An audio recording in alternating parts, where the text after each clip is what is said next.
बिस्मिल्लाहिर्रहमानिर्रहीम अल्हम्दुलिल्लाहि रब्बिल आलमीन वस्सलातु वस्सलामु अला सय्यिदिल अंबिया'i वल मुरसलीन व अला आलिहि व अस्हाबिहि अजमाइन।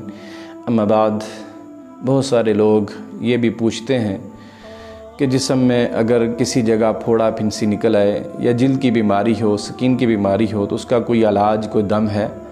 तो प्यारे नबी सल्लल्लाहु अलैहि वसल्लम से ये तरीक़ा साबित है, ये दुआ है, बुखारी मुस्लिम के अंदर ये मौजूद है कि नबी सल्लल्लाहु अलैहि वसल्लम ने बतलाया, अगर किसी के जिस्म में फोड़ा फिंसी या जिल्द की कोई बीमारी है तो वो अपनी ये शहादत की उंगली को ज़मीन पर यानी मिट्टी पे ऐसे फेर कर उसको, फिर वो फोड़ा फिंसी वाली जगह पर ये उंगली को फेरे और साथ ये दुआ पढ़े, ये दम करे, बिस्मिल्लाहि तुरबतु अर्ज़िना, इस अंदाज़ में बिस्मिल्लाहि तुरबतु अर्ज़िना बिरीक़ाति बादिना युशफ़ा सक़ीमुना बिइज़्नि रब्बिना।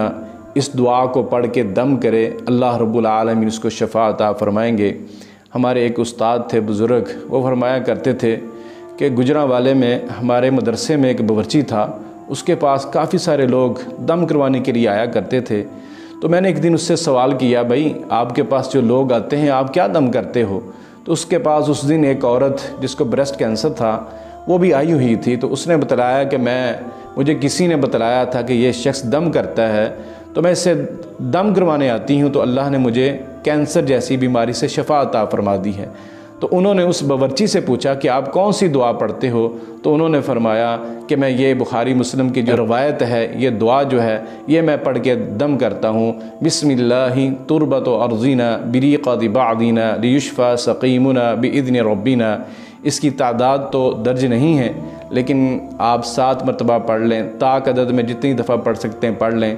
अल्लाह रब्बुल आलमीन हमें शिफ़ाए कामिला आजिला अता फ़रमाए। वमा तौफ़ीक़ी इल्ला बिल्लाह। बिस्मिल्लाहि तुरबतु अर्ज़िना बिरीक़ाति बादिना युशफ़ा बिही सक़ीमुना बिइज़्नि रब्बिना।